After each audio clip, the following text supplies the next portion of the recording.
Agad na tumayo si Riza at pinagpag ang sarili, sumunod naman na tumayo ang lalaki.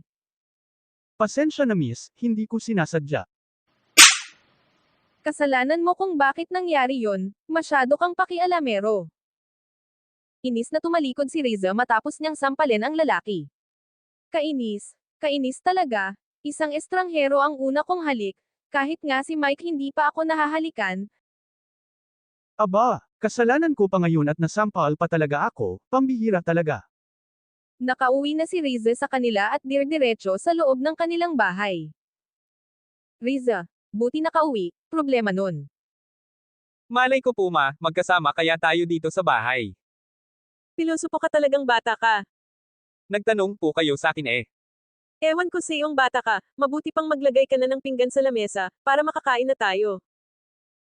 Nang makapaghanda na sila ay inutos ni Aling Ana ang anak na tawagin si Riza.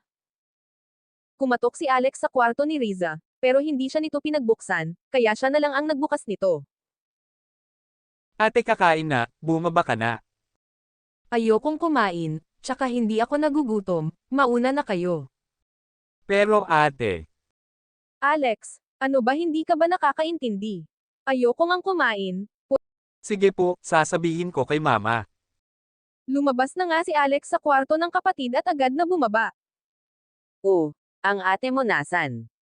Mukhang may problema po ma, nagalit sa akin nasigawan po ako.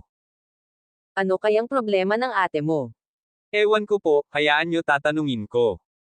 Nabatukan niya ang anak, dahil sa pamimiloso po. Arahi ko naman ma. Sige, mamiloso po ka pa, hindi lang yan ang aabutan mo sakin. Sabi ko nga, mananahimik na ako.